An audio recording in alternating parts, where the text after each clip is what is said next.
Friday, everyone. Welcome to the Volquest.com mailbag podcast brought to you by Blue Water Climate Control. Glad to have you along with us. Be sure and check out Blue Water Climate Control at bluewaterclimatecontrol.com, or you can check them out on Twitter at BlueH2O_climate with Rob Lewis and Austin Price. I'm Brent Hubbs. Glad to have you along with us. Before we jump into questions, both of you guys had a chance to hear from Derek Ansley and Jim Chaney on Thursday. Talked to a couple players. I know everybody's talked to as many people as they can over there. Austin, I'll start with you. Give me your assessment of this Tennessee team. 6 practices in or 7 practices in at this point. What do you think? Well, I think that they like where they're at, but they also very cognizant and making to point out, like, we still have a long way to go. Different season, different team, which means different leaders. Sure, Tennessee won 7 of 8 last year to close. They won their last 6. All the momentum in the world is on their side. They've had a great offseason of recruiting and all that stuff. But at the end of the day, this team is not last year's team. There is no Nigel Warrior on the back end. There is no Jawan Jennings. There is no Marquez Callaway, no Daniel Batuli, no Darrell Taylor. So they've got to find players to step up into those roles. And, you assume that you found guys, but, you don't know till the real bullets fly. At the end of the day, when we went into the 2017 season, everybody felt like there was going to be people who step up with the loss of Josh Dobbs and all of that class, and they didn't. So we'll see how they step up. They get tested right out of the gate at South Carolina, but from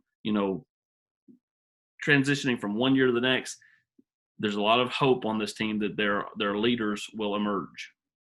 Rob, it was interesting. Jim Chaney was obviously asked a ton of questions about Jerry Garantano, which you would expect, considering he gets, 1 media opportunity a year, maybe 2, depending on how things go.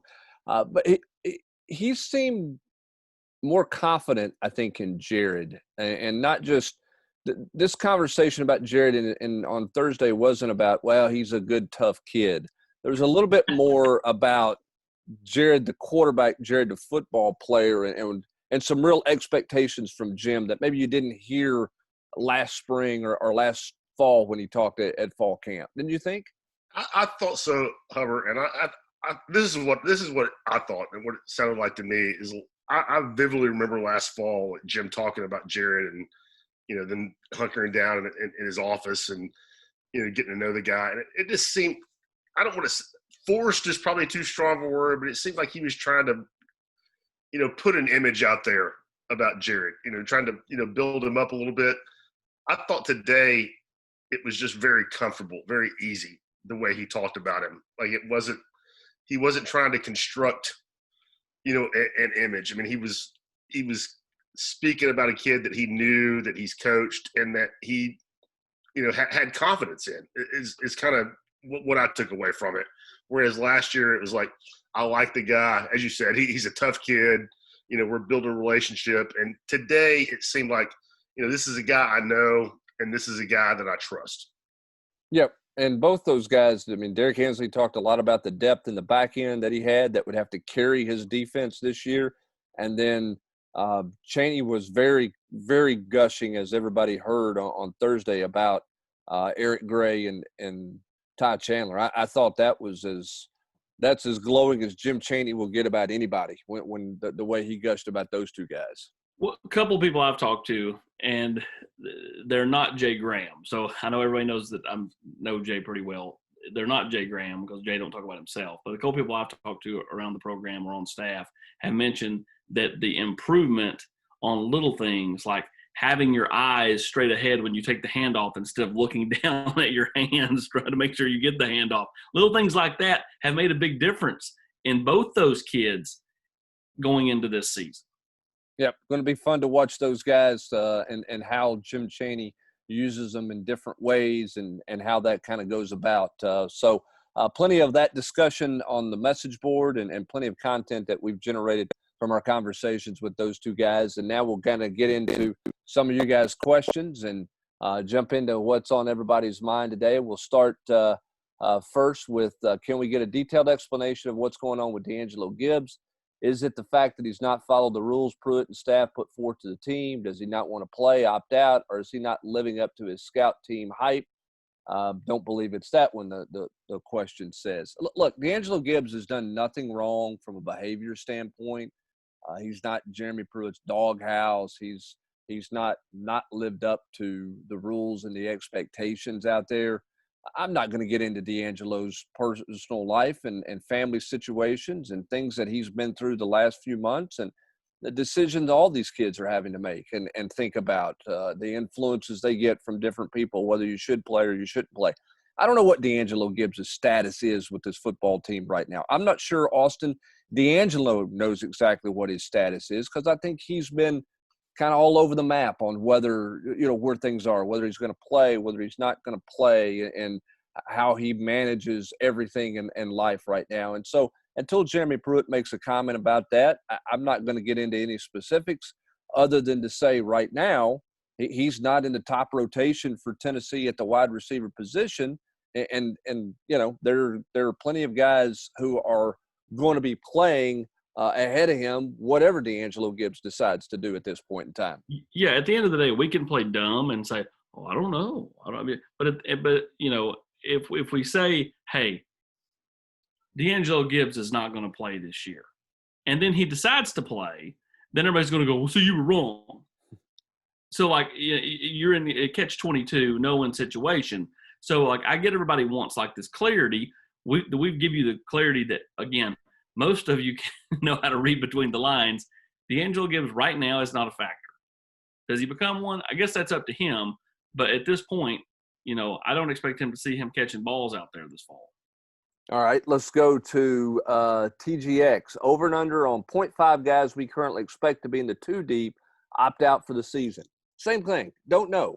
These guys are going through this every day, okay? Rob, if a guy plans to play and he calls home and he finds out a family member's in the hospital and is on a ventilator, when things aren't going particularly well, their thought process on the virus certainly changes at that point if something like that were to happen. So, again, I think everybody wants percentages. They want all this, black and white answer, true clarity right now.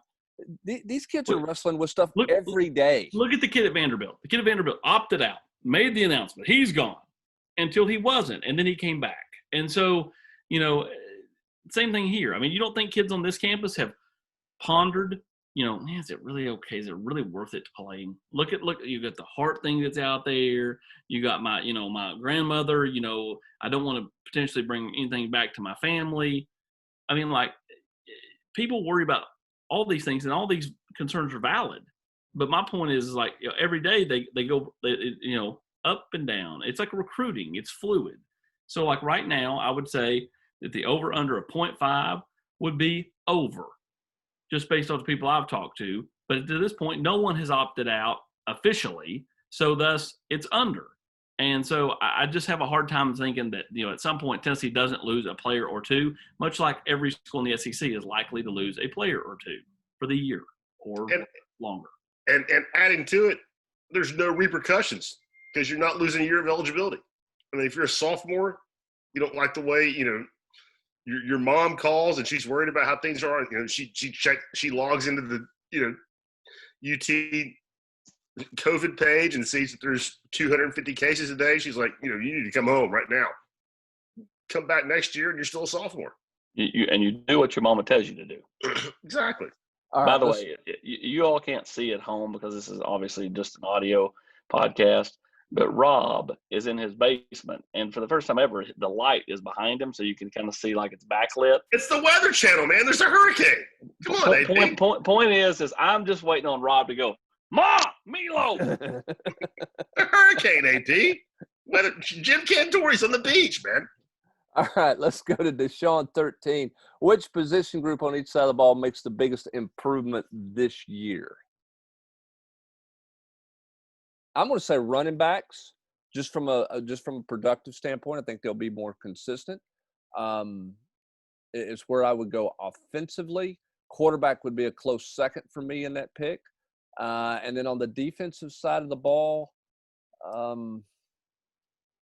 don't know. I mean, I maybe at corner. I think they got some competition there. Those guys are a year better. Maybe corner's a position that that's makes a jump this year compared to last year. I think the defense will be better overall, but I don't know that one's just gonna on that side of the ball is gonna be just vastly improved from where they finished a year ago. I mean, I just want jumping on the corner thing. I know I asked Derek Ansley on Thursday about what a luxury it was to have two experienced corners in Alante and Bryce, and he was real quick to throw Kenneth George in there, as somebody who's is going to play, who's a good player, who he trusts.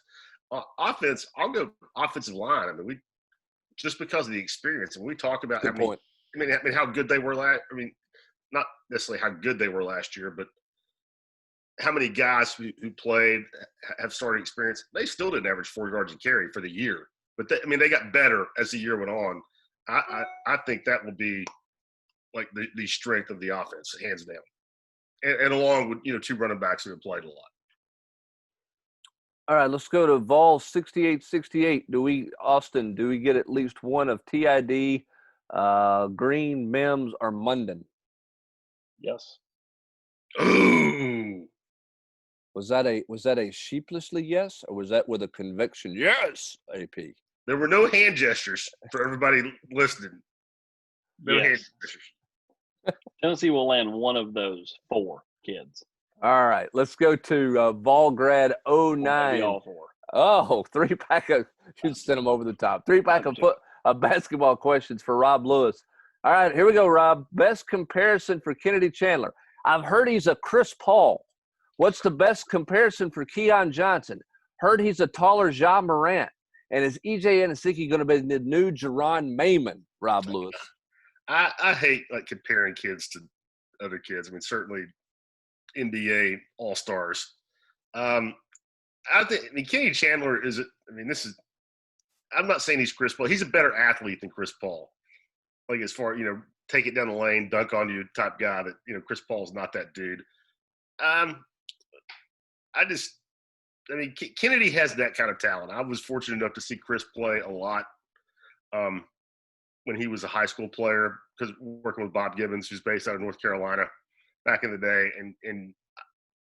It sounds crazy, but Kennedy is that kind of talent. He's as good in high school as Chris Paul was in high school. Now, will he develop and be that guy? I don't know, but I don't know that Kennedy sees everything around him like Chris Paul does, but he's a better athlete and is in the same category as a point guard, as a high school player. I just look at him and see TJ Ford. Yeah, I think he's a better point guard than TJ Ford as far as getting people involved. I think TJ Ford was a sick, ridiculous, fast athlete, and Kennedy is like that to some degree. But I never thought TJ was, and I didn't see TJ Ford play in high school, a ton. I saw him at an all-star camp or two, but he just seemed to me like he was just so much faster than everybody. It was his biggest strength. I'll move on to Keon. I would compare Keon as opposed to a bigger John Morant as a smaller Kawhi Leonard is what I would say. Woo! He is.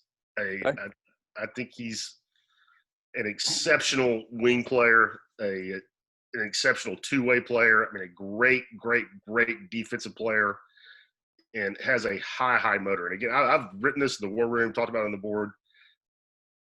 I've talked to some people on campus who are generally really, really tough in their assessments of players, and I've never heard people talk about any basketball player the way they're talking about Keon right now.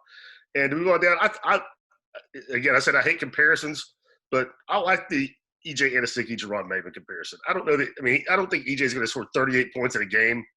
In fact, I know he's not like Jerron did against Memphis in that Maui game several years ago, but I can see him getting 20 rebounds in a game if he played 30 minutes, 30 or 32 minutes. I don't think he's ever going to play that much. He's going to back up Eve. He's going to back up Fulkerson. But, yeah, I think he's Jerron Mayman-esque, but not quite as good offensively before Jerron's knee problems. All right, let's go to KBUSMCE5 for all you military people out there. In honor of the old S&P stock report, Stock up or stock down on the defense improving even more this year, Austin Price? Stock Report's your baby. You got the defense up or down? I'm going up. I think that while the loss of Daniel Batuli maybe felt early, I think by 3-4 games in, I think that linebacker unit's going to be better than everybody thinks. Defensive line, I think, will be better. I'm not sure that any of them are just world beaters, but I think that it will be better. And then I do think the back end potentially has the most excitement in it. I think stock up. I think it's a disappointment if this defense is not better, given all the parts that they're bringing back, particularly in the back end when you want to build with your secondary first, particularly at the corner position. Volunteered 87. I know you'll have to speculate on a lot of inputs to answer this question, but over, under, or push on how many SEC head coaches return as a head coach at the school for the 21 season. The line is set at 13. And you're getting run out of town and you get one last burger in Knoxville. Where are you getting that hamburger from? Hey, man, this is the guy's second question. All right. Hey, that reminds me of Peter Simeone, who used to work at Channel 8. He had never been on Volquest before. Austin's stopping at Wendy's for his burger on the way out of town. No, I would go to Stock and Barrel, or I'd go to Nick and Jay's. Stock and Barrel's a strong choice, but I wouldn't want to wait 30 minutes to get that burger if I was heading out of town. Yeah, so thus I'd go to Nick and Jay's. I know it's cliche, but Hubbard, Litton's hard to beat. Shout out to Barry Litton. And if I'm going out of town on the East End, I'm going to Litton's, I'm going to Sam and Andy's, or I'm going to the Chow Hall. Okay. Chow Hall, very underrated. Very underrated hamburger. If I'm going out of town west and I'm getting run out of town, I'm going to stop at Nick and Jay's. And if I just got to leave the city limits, I might go to Stock and Barrel and wait my 30 minutes and hope nobody sees me for a bit. All right, let's get to his football question, not his hamburger question here. Over and under on the line set at 13 in terms of coaches returning. Let's cut it down this way. I'm going to ask this question: Is Vanderbilt or South Carolina going to make a coaching change at the end of this football season? Derek Mason or Will Muschamp? I think Vanderbilt does. Really? I mean, I'm surprised. I don't think anybody's getting fired just because of the virus. And I think it depends on what kind of year Muschamp has. I mean, if Muschamp goes 4-6, 5-5, he's back. If he does any less than that, especially 2-8, well, he's not going 5-5. I think with a double-digit buyout for Will Muschamp in a year where you're going to lose $30 to $40 million in your stands, I think Will Muschamp makes it another year. I think Derek Mason might leave on his own at Vanderbilt, because if you're Derek Mason, aren't you wondering what your commitment level is to your sport? Sure. At Vanderbilt right now. But I think there'll be one. It may be somebody leaving on their own, but I do think there'll be one coaching change. I think it'll have to be if they leave on their own. I don't see anybody paying a buyout this year with as much money as they're losing. I don't know exactly what Mason's buyout is, because that's a private school at Vanderbilt, so you can't get that contract. And they won't even pay a sports information department. I know. Well, maybe they go hire somebody at the rec center to coach their football team. You never know. Logan Bartlett wants to know, obviously early on at this time last year, we were starting to get a sense that Tennessee had really hit on Henry T, and there was excitement about Wanye Morris. Anyone you'd confidently put in the, hey, they've hit on him as a freshman? Hyatt, T. Hodge. I think the Jalen Hyatt thing's pretty obvious where the coaches are with that. Also, I thought you asked Jim a great question on Thursday about, hey, how do you get those freshmen incorporated?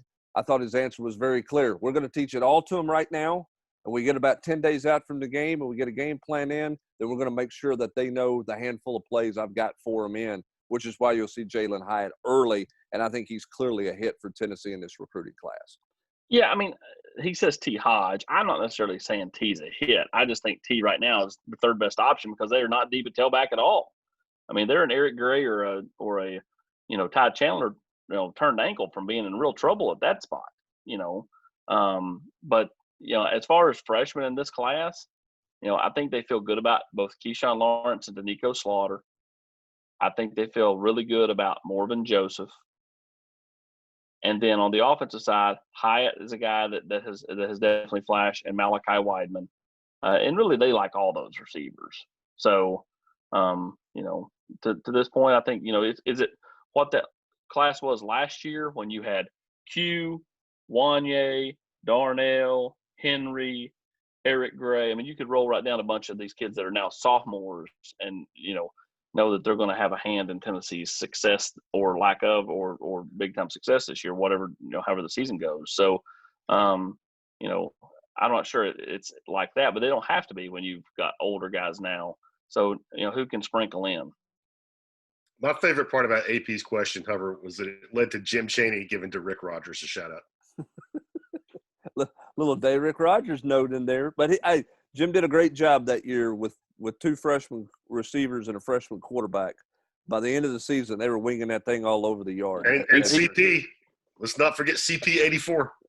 Sadly, he did not throw a Nash Nance shout out there. He did not. That was a disappointment. But he did throw a day Rick Rogers, which was significant. That was kind of like giving a Nash Nance shout out at that point in time as well. All right, Peyton for president. Rudest family you've ever dealt with in recruiting, nicest family you've ever dealt with in recruiting. I'm not going to get into families because I don't deal with a lot of families. Talk to kids. Brady James, one of the rudest guys I ever dealt with in the recruiting process. We can't give Chris Leak's dad a shout out. Everybody knows my Randy Moss story. In terms of nicest, there's a ton of guys, a lot of people. Josh McNeil's family is on my short list. Yeah, they're super nice people. The real Viper, Kevin Simon's dad Cy Simon was great to deal with all the way through in his career as well. A lot of good people out there to deal with. Uncle Austin's got you got family portraits hanging in the wall back there of all the guys you've covered there, AP. I like the one people can't see it, but the one where Austin's in the middle of Cooper and Cade with his arms around both their necks. I love that picture. Was that when they were playing at John Tarleton? I can't remember how old those kids were at that point in time. That's only funny. Hey, by the way, Hubs, I'm reporting you made a political reference there when you referenced that guy's handle, Peyton for president. Oh, okay. We can't get political, Hubs. All right, let's go to Charlie Work. That's the best you got after the Cade Mays photos on the wall with Cooper. Charlie Work wants to know if the SEC, Big 12, and ACC successfully play this year, is Kevin Warren out the door in the Big 10? What do you make of the rankings drop for all 7 Tennessee commits in the Rivals 100? When will Ty Simpson commit somewhere? I'll take all 3 of these. All right, you got him. I say yes, he's on super thin ice if they don't play. I don't know if they get rid of him, but I think that at that point he has no leeway. The 7 guys that dropped, we don't control the rankings. The way I look at it is this. Did anybody lose a star? The answer is no. Do you think anybody of those kids at the end of the day unless they're a top 50 player, do you think any of them look at it and go, man, I'm 120 now instead of 70? I don't think they do. Are they a 3-star? Are they a 4-star? Or are they a 5-star? I think that's how kids view it. Nobody's looking at 5.7 versus 5.8 or 5.8 versus 5.9. Nobody looks at it that way. Nobody. As far as kids. So the kids, they look at it if you fall a little bit, but it's not a big deal. And then Ty Simpson, that's Tennessee, Clemson. Alabama's trying to get in there. I still think it's Tennessee and Clemson. And at that point, I don't think he does anything before the end of his junior year.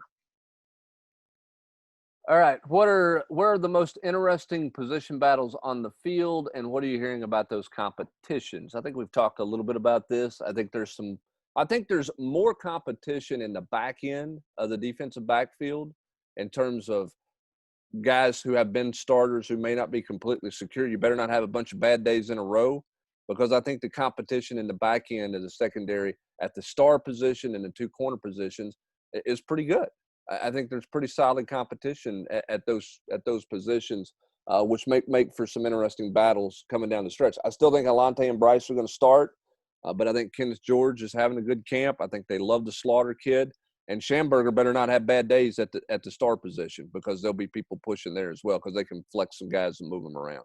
I was going to say, depending on what happens with Cade, I think, Calvert and Darnell Wright at right tackle, I think is a battle. And if Cade, depending on what happens with Cade, can Darnell slide inside? And they've worked him some in there, obviously, but that is a good battle there. On the opposite side, Austin, how big of a battle is this Wanye Morris, Jameer Johnson at left tackle? I know we're 6 practices in. Is that legit? More so than I thought it was going to be. Okay. I think Jameer has kind of been this forgotten man that has quietly had a really good offseason after being kind of the butt of the jokes about him not being able to put on any weight. If you see the picture he tweeted out the other day, old boy's got a gut on him, and he still looks good. But I mean, like he was so trim that you wouldn't even know he was an offensive lineman had you passed him on campus a year ago. And now looks very much the part physically, and the arms looks way better. And we all know he plays with a mean disposition. So if he's been able to get it together, then like everybody has been saying he has, then yeah, I think it's a real competition at left tackle. Yeah, and which is a bit surprising. Now we'll see how Jameer, if he can stay locked in consistently for the whole Yeah, I mean, camp, and how he handles his that. biggest problem is he gets real emotional. So, like, Right. if he has a bad day, don't let that turn into 2 or 3 bad days. Right. And how does he handle if one day he's working first team and the next day he's getting more second team reps? How does he handle being put in those difficult situations? Because I think that's been a challenge for him since he's been here. All right. Jason SQ85 wants to know, there are certain prospects, and he addresses this to Austin, but I think it applies to any of us. There are certain prospects that seem to be willing to tell you more behind the scenes than what they're willing to say publicly. Is that due to longstanding relationships you have with certain prospects, or just guys with certain personalities that are willing to share more behind the scenes? I think it's all Both. about the relation. Yeah, but I think it's more about the relationship and trust. Yeah, I mean, no doubt. I mean, when you prove you can get a kid's trust, then he's going to be more willing to share things, and yeah, there's everybody on the board always like, you're withholding. No, I'm not. I'm withholding the things they don't want out, that they're willing to kind of give me a look at how they think on things.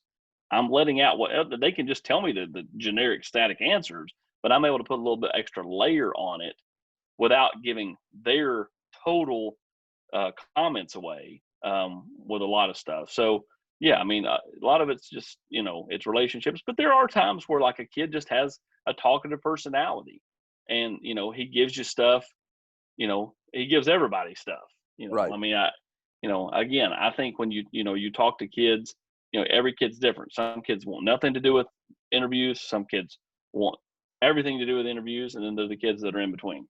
And, Rob, it's interesting. I think the other thing in this deal, and Austin's done a good job of this in football. You've done it for years in basketball. If you can get face-to-face with a kid and you can spend some time sitting on a bleacher after an AAU basketball game talking to a kid, it gives you an opportunity to develop that trust and to develop a relationship with them, that you can get more information and you can get a better insight on where they're going. Maybe it's not a quote, but you have a better feel for things because that kid's going to give you more because he knows you, knows your face, knows who you are. And as old as me and you are, I mean, I would not only the kids, but the parents. I mean, when you're talking about going to these events or, going to these, 4-day camps like I do every summer, that's not a COVID summer, like at the NBA camp at the University of Virginia. I mean, you get a chance to meet the parents. They get a chance to meet you. They, get a feel for your, who you are as a person, and it just makes everything easier. And I mean, certainly AP can speak to this. It's also, you get a much fuller picture when you get the sense of what's happening from people on campus as well. When you know parents and when you know people on the Tennessee side, you just get a much more in-depth picture of the whole thing as opposed to, cold calling a kid and getting 3 or 4 quotes about his last visit. Right, which are generally about the same after every week whenever he takes those visits, because a lot of those kids have those stock answers because they have to do so many interviews. All right, last question is from Volquest. Is J.J. Peterson's move to outside linebacker more because it's the best skill set for him, because they need a linebacker, outside linebacker, or the confidence they have and what they have at inside linebacker? AP, what's J.J. Peterson? Is that just trying to find a home for his athletic skill? There you go. Trying to simplify it. You don't have to. It's not as a heavy a position out there on the edge as it is inside, and so I think trying to kind of let an athlete be an athlete, and as you said the other day, more see ball, hit ball. Yeah, and Derek Ansley saying that JJ is working still a bit at both, but is focusing more on outside linebacker right now, based on everything we've heard and everything that we're hearing from people. He's working more at the outside linebacker position, but they'll keep his skills there at inside, because if something were to happen, at that inside position, depth-wise, he would have to slide back there probably pretty quick to be ready to go, given their lack of depth in some spots at that inside linebacker position. All right, let me tell you a little bit about our friends at Blue Water Climate Control. One of the smartest things you can do to get your home ready for the high heat and humidity is to get Blue Water Climate Control $79.99 trouble-free tune-up. This tune-up comes with 2 unheard-of guarantees. First, they know that if you don't have a thorough, detailed tune-up on your air condition, you're going to waste a lot of money on your energy bills. So if they tune up your home system, and you don't save at least $100 on the summer utility bills, they're going to refund your $79.99. Second, since Blue Water's tune-up can also prevent many costly repairs, if your air conditioner breaks down this summer after you've had the tune-up, the repair is discounted 20%. It's easier than ever to make an appointment. Go to bluewaterclimatecontrol.com, select book online, choose the date and the time slot that works best for you. You can also book repair appointments and AC replacement estimates. Or as always, you can just give them a call at 865-299-2290 for all your air conditioning needs. Tennessee continues on the football practice field. We'll continue to talk about it on the general's quarters. We'll continue to provide you with any news and notes that we have, stories, little basketball coverage, all kinds of things, a recruiting coverage as well, all kinds of things coming up all weekend long at Volquest.com. And as we get out today, I left out one question. There's going to be mad, Austin, if I didn't ask this question. Dylan Brooks seems to be talking a little bit more Auburn on social media. Tennessee okay with Dylan Brooks right now, Austin? As far as I know, I mean, I don't see any problem with that recruitment at all. I mean, Auburn's never come in and stole somebody from Tennessee. I don't know what people were worried about. Yeah, I mean, again, we had. I mean, I don't know. I don't think we have to say we had this in the war room. I think this is kind of common sense to me. As we mentioned, Well, at the end of the day, and then that's always my key phrase. At the end of the day, Auburn's not going to go away for Rock Taylor. They're not going to go away for Dylan Brooks. They're not going to go away for Cody Brown. Much like South Carolina, it's not going to go away for Tyon Evans. I mean, like, you knew when you landed these kids, it was going to be a dogfight to the finish. Most of these kids, I think, have been really, really good. The one that's kind of quieting down on the whole, from Nebraska and all this other stuff is Terrence Lewis, which honestly makes me worry a little bit. Well, and here's the other thing. I mean, if kids can't take visits, how does that change things as well? I was going to. I think that's going to be a fascinating sidebar to all of this stuff. But Rob, when you get a commitment from a kid, that generally means you just have to recruit him harder. And I think that's the case. The SEC it does. Yeah. But nobody can officially go to Pat Dye's cabin, at least, for the next few months. Cabin. R.I.P. Gator Dog. All right, that's going to do it for this edition of the Volquest.com Mailbag Podcast. For Austin Price and Rob Lewis, I'm Brent Hubbs. Thanks for joining us, and thanks again to our friends at Blue Water Climate Control.